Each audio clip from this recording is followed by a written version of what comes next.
جو قربانی کی جاتی ہے تو مسنون ہے کہ قربانی کرتے وقت آدمی یہ پڑھے کہ ان صلاتی و نسکی و محیایا و مماتی للہ رب العالمین، جس کے معنی یہ ہے کہ میری نماز، میری قربانی اور میرا جینا مرنا سب اللہ کے لیے ہے جو رب العالمین ہے، تمام جہانوں کا پروردگار ہے۔ اور یہ تعمیل ہے قرآن کریم کے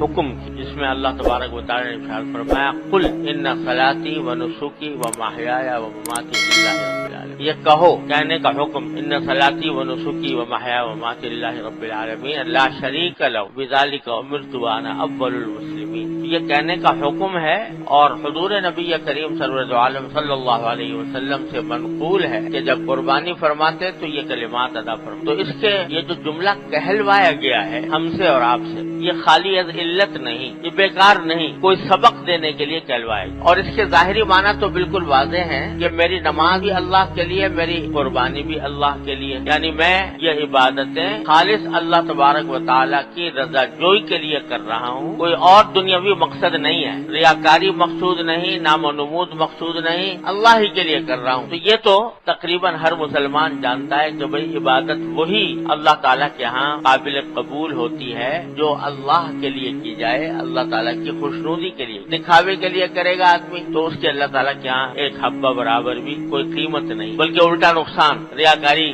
بہت بڑا سخت گناہ ہے۔ تو ایسی چیزیں ریاکاری کے جو اچھے خاصے عمل کو بھی نہ صرف اکارت کر دیتی ہے بلکہ گناہ بنا دیتی ہے، اور ایک حدیث میں تو یہاں تک منقول ہے کہ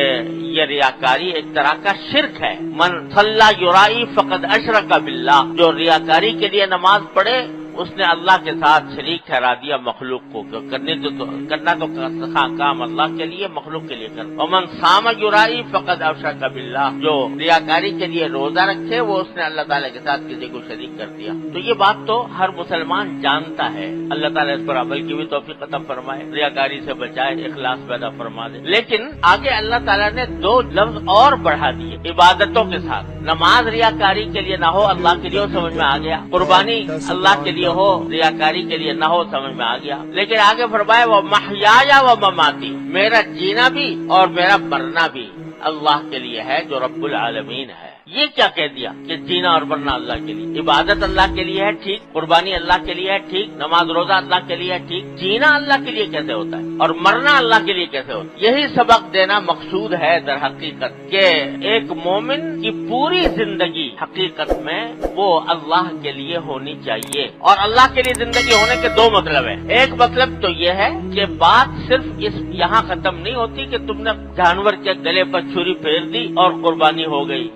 ثواب بھی مل گیا قربانی کا اگر تم نے اخلاص کے ساتھ کی تھی، گوشت کا مزہ بھی تم نے اڑا لیا، دعوتیں بھی کر لی، لیکن اللہ تعالیٰ نے اس کا اجر و ثواب بھی تمہیں عطا فرما دیا۔ یہ تو ہے، لیکن آگے جو سبق دیا جا رہا ہے وہ یہ کہ یہ قربانی جو ہم نے تم سے کروائی ہے یہ در حقیقت ایک مظاہرہ ہے اور ایک نمونہ ہے اس قربانی کا جو ہم نے تم سے مطلوب ہے۔ وہ کیا ہے کہ جب زندگی گزارو، زندگی کے معرکے میں داخل ہو اور زندگی کے اندر بے شمار مطالبات، تقاضے، خواہشات، جذبات تمہارے دل میں پیدا ہوں تو وہاں پر بھی اسی طرح قربانی کرو جس طرح تم نے جانور کی قربانی کی، کہ ہمارا حکم تھا قربان کرنے کا، تم نے جانور کو قربان کر دیا ہمارے حکم کی اطاعت میں، اس کی تابعداری میں۔ تو اب آگے جب زندگی گزار رہے ہو تو اس زندگی کے دوران بہت سے تقاضے پیدا ہوں گے، دل بہت سی چیزوں کو چاہے گا لیکن وہ ہم نے منع کر رکھی ہیں، تو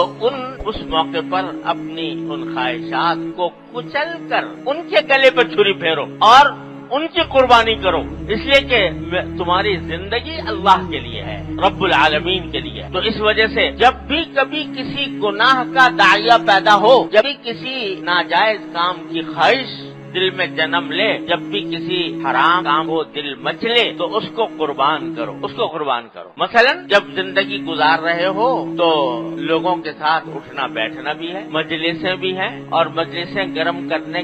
کا ایک لازمی حصہ تقریباً یہ ہے کہ اس میں کسی کی غیبت ہو جائے گی، اور جب غیبت کرنے کو دل چاہے گا تو دل مچلے گا کہ فلاں کا ذکر آ گیا، لاؤ یہ بات کہہ دوں، مزہ آ جائے گا، مجلس گرم ہو جائے گی، لوگ اس جملے بازی پر، اس فکر بازی پر واہ واہ کریں گے، یہ دل میں چل رہا ہے، اس وقت تمہیں یاد آئے کہ میرے اللہ نے یہ فرمایا تھا کہ غیبت کرنا ایسا ہے جیسے کہ مردہ بھائی کا گوشت کھانا، اور اس وقت تمہیں یاد آئے کہ محمد رسول اللہ صلی اللہ علیہ وسلم کا یہ ارشاد مروی ہے کہ غیبت زنا سے بھی بدتر گناہ ہے، اور اس خیال کے آنے سے تمہارے دل جو مچل رہا تھا غیبت کرنے کو، کسی دوسرے کا برائی سے ذکر کرنے کو جو